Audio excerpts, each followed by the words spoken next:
ఈ సాయంకాలము ప్రభువును రక్షకుడైన యేసుక్రీస్తు నామంలో మీ అందరికీ శుభములు తెలియజేస్తున్నాను. ఈ దినము ప్రపంచవ్యాప్తంగా కోట్ల మంది ప్రభు యొక్క శిలువ ధ్యానాలు ఆలయాల్లో ధ్యానం చేయవలసినటువంటి వారై ఉంటున్నారు. కానీ మనం చూస్తున్నాం ప్రపంచవ్యాప్తంగా దాదాపుగా 89,000 మంది కంటే ఎక్కువ మంది చనిపోయారు. భారత్లో కూడా 150 మంది. మరి ఇటలీ, తర్వాత స్పెయిన్, అమెరికా మొదటి 2-3 స్థానాల్లో ఉంటున్నవి. మరి ఇంకా ఇరాన్, ఫ్రాన్స్, బ్రిటన్, బెల్జియం, ఇవన్నీ దేశాల్లో కూడా ఈ కోవిడ్ మరణాలు మనం చూస్తూ ఉన్నాం. అయితే ఈ దినము యేసు ప్రభు వారు సర్వ మానవాళి కొరకై 2000 సంవత్సరాల క్రితము ఆ సిలువనెక్కి మరి ఈ దినము చనిపోయాడని ఆ క్రైస్తవులందరూ కూడా సంపూర్ణమైనటువంటి విశ్వాసంతో నమ్ముతూ ఉన్నారు. మరి ఆయన మరణం గురించి బైబిల్ అంతట్లో ఏమి చెప్తున్నా? ఈ దినము యేసు ప్రభు వారు సిలువలో 7 మాటలు పలికాడు. అది మత్తయి సువార్తలో 1 మాట, యోహాను సువార్తలో 3 మాటలు, లూకా సువార్తలో 3. అవి మరి మనమందరం ఈ దినం ధ్యానం చేశాం. అయితే ఈ దినం నేను ఆ సిలువలో పలికినటువంటి 7 మాటలు కాకుండా మరి ఈ గుడ్ ఫ్రైడేని మనం ఎందుకు సెలబ్రేట్ చేసుకోవాలి, లేక యేసుప్రభు వారు ఎందుకు శ్రమ పడవలసి వచ్చింది, నేను కొద్ది నిమిషాలు మరి ఈ దినం నేను ధ్యానంలో నడిపించడానికి ఇష్టపడుతూ ఉన్నాను. బైబిల్ అంతట్లో కూడా క్రీస్తు శ్రమ పడాలి, మెస్సియా అని పౌలు అపోస్తల కార్యం అంతట్లో, కొరింథీయులకు రాసిన మొదటి పత్రికలో అనేక చోట్ల కూడా తెలియజేస్తున్నాడు. పాత క్రొత్త నిబంధనలోని అనేక వాక్యాల్లో కూడా క్రీస్తు మరణం గురించి రాయబడినది. మరి యేసు ప్రభు వారు ఇది సీక్రెట్ గా లేక రహస్యంగా ఈ విషయాలు ఏవి కూడా చెప్పలేదు తన మరణం గురించి. కానీ బహిరంగంగా మరి నేను ఒక లేఖన భాగాన్ని మీ కొరకు చదువుతాను. మార్క్సు వార్త 8వ అధ్యాయంలోని ఒక లేఖన భాగము. మరి ఇది 3 సువార్తల్లో కూడా రాయబడి ఉంటున్నది. మరి మత్తయి సువార్త 16వ అధ్యాయంలో యేసు ప్రభు వారు నా గురించి ఏమనుకుంటున్నారు అని చెప్పి శిష్యులను అడిగినప్పుడు వారు ఒక్కొక్కరు ఒక రీతిగా చెప్పారు. పేతురైతే నీవు సజీవుడవైన దేవుని కుమారుడవు, you are the son of living God అని అన్నాడు. మరి యేసు ప్రభు వారు అన్నారు, పేతురు, సిమోను, మనుషులు లేక రక్తమాంసములు ఈ విషయాన్ని నీకు బయలుపరచలేదు, కానీ పరలోకమందున నా తండ్రి నీకు బయలుపరిచాడు అని చెప్పాడు. అదే విషయం మార్క్స్ వార్త 8వ అధ్యాయంలో కొంచెం వివరంగా, అనగా క్రీస్తు యొక్క శ్రమల గురించి యేసు ప్రభు వారు చెప్పినటువంటి మాట ఇక్కడ చాలా స్పష్టంగా రాయబడి ఉన్నది. 8వ అధ్యాయము 29వ వచనం నుండి, అందుకు ఆయన, మీరైతే నేను ఎవడని చెప్పుచున్నారని వారిని అడగా, ఒకరు ఏలియా అని, ఒకరు ప్రవక్తల్లో ఒకరని, ఇంకా రకరకాలుగా చెప్పుకుంటున్నారు. అందుకు ఆయన, మీరైతే నేను ఎవడని చెప్పుచున్నారని వారిని అడగా, పేతురు, నీవు క్రీస్తు అని ఆయనతో చెప్పాను. క్రీస్తు అని శబ్దమునకు అభిషిక్తులని అర్థం. అప్పుడు తన్ను గూర్చి ఈ సంగతి ఎవరితోనూ చెప్పవద్దని ఆయన వారికి ఖండితంగా చెప్పాను. 31వ వచనం 32వ వచనం చాలా ప్రాముఖ్యమైంది. మరియు మనుష్య కుమారుడు అనేక హింసలు పొంది పెద్దల చేతను, ప్రధాన యాజకుల చేతను, శాస్త్రుల చేతను ఉపేక్షింపబడి చంపబడి 3 దినములైన తర్వాత లేచుట అగత్యమని ఆయన వారికి బోధింపనారంభించాను. ఆయన ఈ మాట బహిరంగంగా చెప్పెను.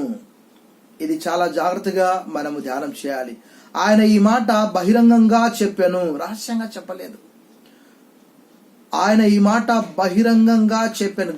Jesus said not secretly but openly, బిగ్గరగా చెప్పాడు, బహిరంగంగా. నేను శ్రమ పడవలసి ఉంటున్నది. లేఖనాలన్నీ కూడా క్రీస్తు శ్రమ పడాలని అనేక చోట్ల పాత నిబంధన గ్రంథంలో చూస్తే Jesus was depicted as a suffering servant. యేసుక్రీస్తు వారు శ్రమ సేవకునిగా 53వ అధ్యాయం యెషయా గ్రంథంలో రాయబడినది. మనం చూస్తే దానియేలు గ్రంథంలో మనుష్య కుమారునిగా అక్కడ 8వ అధ్యాయంలో దానియేలు కలిగినటువంటి దర్శనంలో యేసుప్రభు వారిని చూశాడు. తర్వాత చూస్తే ఆయన రాజుగా కూడా మనం చూస్తాము. He's going to reign, he's going to rule the whole world. ప్రపంచాన్ని ఏలనై ఉన్నటువంటి రారాజుగా దానియేలు చూస్తూ ఉన్నాడు.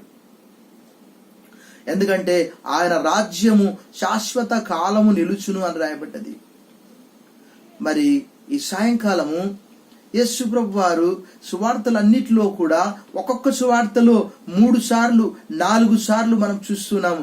మనం అక్కడ చూస్తే మత్తయి సువార్త 16వ అధ్యాయంలో ఆ మాట చెప్పినప్పుడు పేతురు, వద్దు ప్రభువా, ఇది నీకు దూరమగును గాక అని అన్నాడు. 16వ అధ్యాయంలో మనం చూస్తే అక్కడ యేసు ప్రభు వారు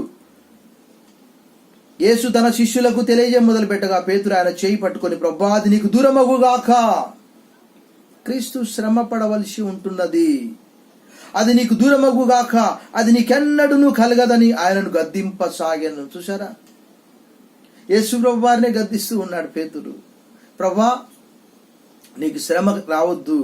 అప్పుడు యేసు ప్రభు వారు అన్నారు, ఆయన పేతురు వైపు తిరిగి, సాతానా, నా వెనుకకు పొమ్ము, నీవు నాకు అభ్యంతర కారణమై ఉన్నావు. నీవు మనుషుల సంగతులనే తలంచున్నావు గాని దేవుని సంగతులను తలంపకై ఉన్నావు అని పేతురుతో చెప్పాను. నిజంగా అది మొదలు. మరి యేసు ప్రభు వారు మనం చూస్తాము 16వ అధ్యాయము మరియు 17వ అధ్యాయంలో కూడా యేసు ప్రభు వారు ఆయన శ్రమ గురించి చెప్పాడు. అక్కడ 17వ అధ్యాయంలో కూడా మనం చూస్తున్నాం. అక్కడ ఏంటి అని అంటే రూపాంతరపు కొండ. ఆ రూపాంతరపు కొండలో మత్తయి సువార్త 17, మార్కు సువార్త 9వ అధ్యాయము, అదేవిధంగా లూకా సువార్తలో చూస్తే యేసు ప్రభు వారి శ్రమ గురించి అక్కడ మాట్లాడుకుంటున్నారు. ఎవరు? అక్కడ లూకా సువార్త 9వ అధ్యాయంలో చూస్తే మనందరికీ రూపాంతరపు కొండ అనుభవం. మత్తయిలో, మార్కులో, లూకాలో కొంచెం డిఫరెంట్గా యేసు ప్రభు వారు ఎత్తైనటువంటి కొండకు వెళ్ళినప్పుడు అక్కడ ప్రార్థన చేసే సమయంలో అక్కడ ఇద్దరు వ్యక్తులు యేసు ప్రభు యొక్క శ్రమలను గురించి మాట్లాడుతూ ఉన్నారు. అక్కడ చూస్తే మనము 9వ అధ్యాయం 31వ వచనం 30 నుంచి, మరియు ఇద్దరు పురుషులు ఆయనతో మాట్లాడుచుండ్రి, వారు మోషే, ఏలియా అనువారు. వారు మహిమతో అగుపడి ఆయన యెరూషలేములో నెరవేర్చబోవు నిర్గమమును గురించి మాట్లాడుచుండ్రి. నిర్గమము, డిపార్చర్. ఆయన శ్రమ పడవలసి ఉంటున్నది, ఆయన సిలువ వేయబడవలసి ఉంటున్నది. సృష్టికర్త అయినటువంటి దేవుడు మానవుల కొరకు సర్వ పాప పరిహారో రక్త ప్రోక్షణం ఆవశ్యకం, తద్రక్తేన పుణ్యదాన బలియాగం. యేసు ప్రభు వారు శ్రమపడి తన శరీరాన్ని రక్తము చిందింపవలసినటువంటి అవసరత ఉంటున్నది. లేఖనాలు, వేదాలన్నీ కూడా ఘోషిస్తూ ఉన్నవి. మరి ఇక్కడ మోషే, ఏలియా కూడా క్రీస్తు యొక్క మరణం గురించి, యెరూషలేములో జరగనైనటువంటి ఆ సంఘటన గురించి వారు మాట్లాడుకుంటూ ఉన్నారు. మన మార్కు సువార్తలో చూస్తే యేసు ప్రభు వారు ధైర్యంగా యెరూషలేమునకు శ్రమ పడడానికి వెళ్తూ ఉన్నాడు. మార్కు సువార్త 10వ అధ్యాయంలో వాళ్ళందరూ కూడా భయపడ్డారు. 10వ అధ్యాయం 32వ వచనం, gospel according to Saint mark chapter 10:32. వారు ప్రయాణమై యెరూషలేమునకు వెళ్ళుచుండిరి. యేసు వారికి ముందు నడుచుచుండగా వారు విస్మయముందిరి, వెంబడించువారు భయపడిరి. అప్పుడు ఆయన మరలా 12 శిష్యులను పిలుచుకొని తనకు సంభవింపబో వాటిని వారికి తెలియజెప్పని ఆరంభించి, ఇక్కడ దేవుని వాక్యము చూసినప్పుడు యేసు ప్రభు వారు ఆయన శ్రమలను గూర్చి శిష్యులకు చెబుతూ ఉన్నప్పుడు దేవుని వాక్యంలో రాయబడినటువంటి ఒక అద్భుతమైనటువంటి మాట ఏంటి అని అంటే, వారు క్రీస్తు శ్రమలను గూర్చి చెప్పినప్పుడు ఒక్క మాట కూడా వారు అర్థం చేసుకోలేకపోయారు. మనం తెలుగులో బైబిల్ ఉన్నది కాబట్టి మనం చదవగలుగుతున్నాం. కానీ పరిశుద్ధాత్మ దేవుడు ఒకవేళ మనకు అర్థం చేపించకపోతే, శిష్యులు 3.5 సంవత్సరాలు యేసు ప్రభుతో కూడా ఉన్నారు, కానీ ఆయన చెప్పిన విషయాలు అర్థం చేసుకోలేకపోయారు. ఎందుకంటే లూకా సువార్త 18వ అధ్యాయంలో ఇట్ ఈస్ రిటన్. చూడండి, 18వ అధ్యాయంలో లూకా సువార్త 31వ వచనం, gospel according to Saint Luke chapter 8 verse 31. ఆయన తన 12 మంది శిష్యులను పిలిచి, ఇదిగో యెరూషలేమునకు వెళ్ళుచున్నాము, మనుష్య కుమారుని గూర్చి ప్రవక్తల చేత వ్రాయబడిన మాటలన్నీ నెరవేర్చబడును. మోషే మొదలుకొని సమూయేలు ప్రవక్త వరకు ప్రతి ఒక్కరు కూడా, దావీదు ప్రతి ప్రవక్త కూడా, యెషయా అందరూ కూడా ప్రవచించారు ప్రవక్తల చేత. అదే విషయాన్ని లూకా సువార్త 24వ అధ్యాయంలో అక్కడ యేసు ప్రభు వారు వాళ్ళకి తెలియజేస్తాడు. ప్రవక్తల మాటలు నమ్మనటువంటి మందమతులారా, ఆయన అన్యజనులకు అప్పగింపబడును. వారు ఆయనను అపహసించి అవమానపరిచి ఆయన మీద ఒమ్మివేసి ఆయనను కొరడాలతో కొట్టి చంపుదురు. 3వ దినంలో ఆయన మరలా లేచునని చెప్పాను. 34వ వచనం చాలా ప్రాముఖ్యమైనది. వారు అంటే ఎవరు? శిష్యులు. ఈ మాటల్లో ఒక్కటైనను బైబిల్ చదివే వారి మాట అండర్లైన్ చేసుకోవాలి. ఒక్కటైనను గ్రహింపలేదు. ఈ సంగతి వారికి మరుగు చేయబడిన గనుక ఆయన చెప్పిన సంగతులు వారికి బోధపడలేదు. ఈరోజు అనేక మంది క్రీస్తు, మత్తయి, మార్కు, లూకా, యోహాన్లో రాయబడినటువంటి విషయాలు ఆయన స్వయంగా ఆయన నోటి నుండి చెప్పినటువంటి విషయాలే. కానీ శిష్యులు 3.5 సంవత్సరాలు ఆయనతో కూడా ఉన్నప్పటికీ కూడా ఆ విషయాలు వారికి మరుగు చేయబడ్డవి. అక్కడ రాయబడినటువంటి విషయం నేను చెప్తున్నా, స్వంతంగా చెప్పట్లేదు. ఒక్కటైనను వారు గ్రహించలేదు. ఈ సంగతి వారికి మరుగు చేయబడ్డది. మరి ఈ సాయంకాలం యేసు ప్రభు వారు శ్రమ పడడం అనేది లేఖనాల ప్రకారం యేసు ప్రభు వారు మత్తయి సువార్త 27వ అధ్యాయంలో గెత్సెమనే తోటలో ప్రార్థన మనందరికి తెలుసు. మత్తయి సువార్త 26వ అధ్యాయంలోని గెత్సెమనే ప్రార్థన మనం గమనించినప్పుడు అక్కడ యేసు ప్రభు వారు ఏమన్నారంటే ఒక మాట చాలా చక్కగా చెప్పాడు. వారందరూ పట్టుకోవడానికి వచ్చినప్పుడు యేసు ప్రభు వారు అన్నారు, పేతురుతో అన్నాడు, పేతురు, నీ కత్తి నీ వరలో పెట్టు, కత్తి బట్టు ప్రతివాడు కత్తి చేతని నశించును అని పేతురుతో చెప్పి యేసు ప్రభు వారు అన్నారు.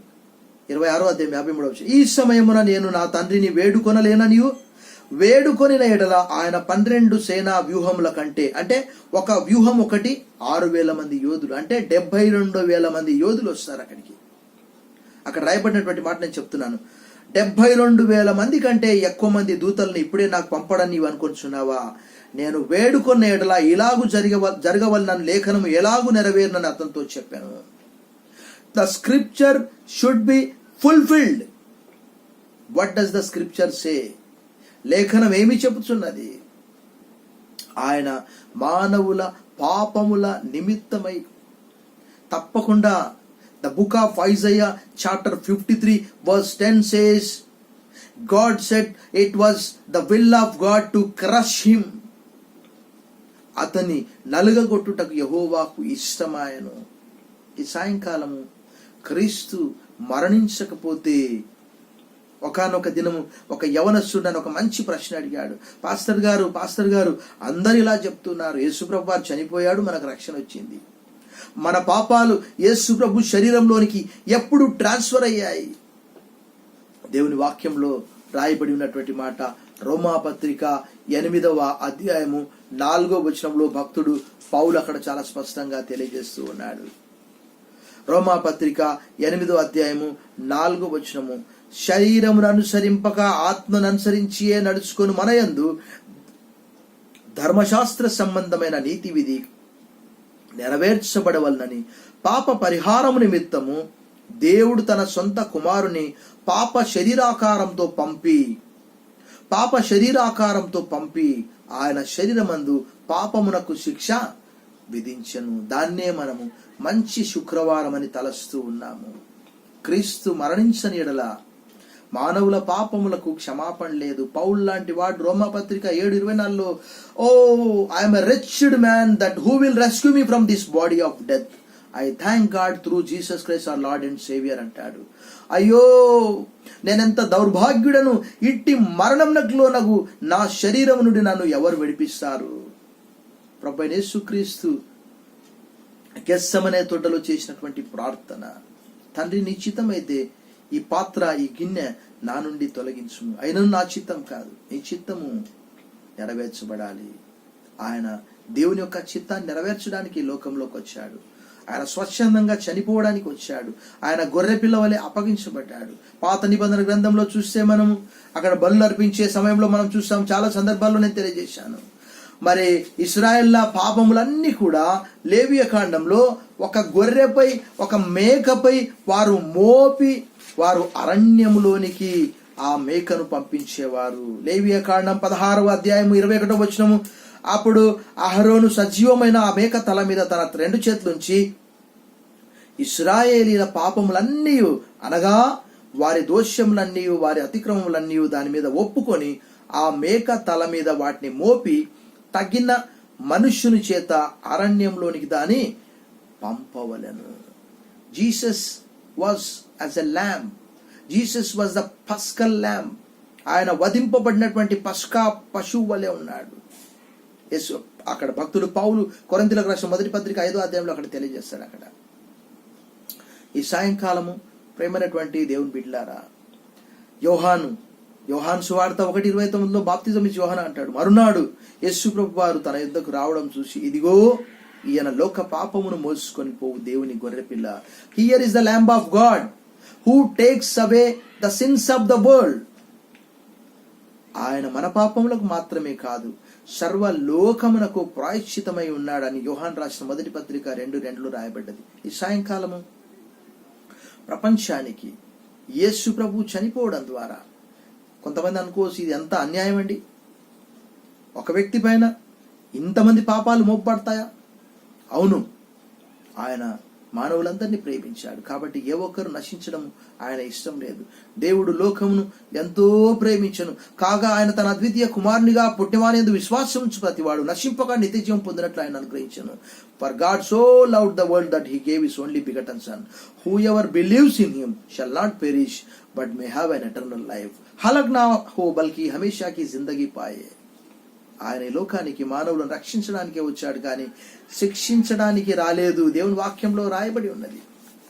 ఈ సాయంకాలము ఆయన మరణం గూర్చి యెషయా గ్రంథం 53 మొదలుకొని ఆయన మనుష్య కుమారునిగా దానియేలు గ్రంథం 8వ అధ్యాయంలో దానియేలు కనిపించినటువంటి ఆ సన్నివేశం, దానియేలు గ్రంథంలో ఆయన ఒక రారాజుగా సర్వలోకాన్ని పరిపాలించేవానిగా కూడా మనకు అక్కడ కనిపిస్తున్నాడు. ఆయన రాజ్యము శాశ్వతమైనటువంటి రాజ్యము. సర్వమానవుల కొరకు ఆయన 2000 సంవత్సరాల క్రితం ఈ లోకమునకు వచ్చి ఆయన మరణమును గురించి చాలా స్పష్టంగా లేఖనాలు చెప్తూ ఉన్నవి. క్రీస్తు చనిపోకపోతే మెస్సియా, భక్తుడు పౌలు పట్టబడిన వెంటనే ఇమీడియట్ గా యేసే క్రీస్తుని రుజువుపరుస్తూ ఉన్నాడు. యేసే క్రీస్తు ఆయన మన కొరకు చనిపోయాడు. ఆయన మరణంలో ఉన్నటువంటి వారిని భక్తుడు పౌలు చెప్పినటువంటి మాటనే ఒకటి జ్ఞాపకం చేసి ముగిస్తాను. అపోస్తలుల కార్యములో 26వ అధ్యాయము, acts of అపోజిల్ chapter 26, acts of అపోజిల్ chapter 26 versus beginning from 16-18 కలిసి ఉన్నవి.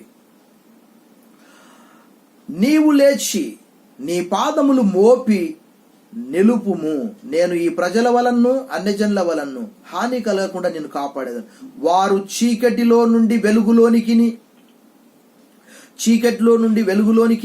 సాతాను అధికారం నుండి దేవుని వైపుకును తిరిగి నా యందలి విశ్వాసం చేత పాప క్షమాపణను పరిశుద్ధపరచబడిన వారిలో స్వాస్థ్యమును పొందినట్లు వారి కన్నులు తెరుచుటకై నేను నిన్ను వారి యొద్దకు పంపేదనని చెప్పాను. ఈ సాయంకాలం నిజంగా ఇక్కడ లేఖనంలో చాలా స్పష్టంగా రాయబడినది. హిందువులందరూ కూడా ప్రార్థన చేస్తున్నారు. బృహకారుణ్యోపనిషత్ 6:7-8లో అసతోమ సద్గమయ తమసోమ జ్యోతిర్గమయ మృత్యోర్మ అమృతాంగమయ. ఓ దేవా, మేము అసత్యంలో ఉన్నాము, మమ్మల్ని సత్యంలో నడిపించు. ఓ దేవా, మేము చీకట్లో ఉన్నాము, మమ్మల్ని వెలుగులోకి నడిపించు. ఓ దేవా, మేము మరణంలో ఉన్నాము, జీవంలోనికి నడిపించు. యేసు ప్రభువు వారు నేనే మార్గము సత్యము జీవం అని చెప్పాడు. ఆయన స్వచ్ఛందంగా మనందరి కొరకు చనిపోయాడు. దేవుడి మాటలను దీవించి ఆశ్రయించునుగాక. ఆమేన్. ప్రార్థన. కృపా కనికరం కలిగిన ప్రియ పరలోకపు తండ్రి, మా కొరకు నాయన నిన్ను నీవు గొర్రె పిల్లవలే ఈ లోకమునకు వచ్చి సిలువలో ఈ దినము ఉదయం 9 మొదలుకొని మధ్యాహ్నం 3 వరకు స్వచ్ఛందంగా చనిపోయావు నాన్న. మొదటి మాట మొదలుకొని 7వ మాట వరకు తండ్రి వీరేమి చేయించున్నారో వీరు ఎరుగరు కనుక వీరిని క్షమించుమని సెలవిచ్చారు. నేడు నీవు నాతో కూడా పరదేశులో ఉండు అని సెలవిచ్చావు. అదే రీతిగా నాయన, అమ్మా ఇదిగో నీ కుమారుడు, ఇదిగో నీ తల్లి. నా దేవా నా దేవా నా నెల చెయ్యి విడిచితివి, నేను తప్పికొనుచున్నాను, సమాప్తమాయను. తండ్రి నీ చేతికి నా ఆత్మను అప్పగించున్నాను. 7 మాటలు నీవు సెలవులో పలికావు ప్రభా, నీకు వదనాలు చెల్లిస్తున్నాం. ఈ సాయంకాలము వాక్యం పెట్టినటువంటి వారిని కూడా మీరు ఆశీర్వదించమని యేసు నామములో ప్రార్థిస్తున్నాం తండ్రి. Amen. God bless you all.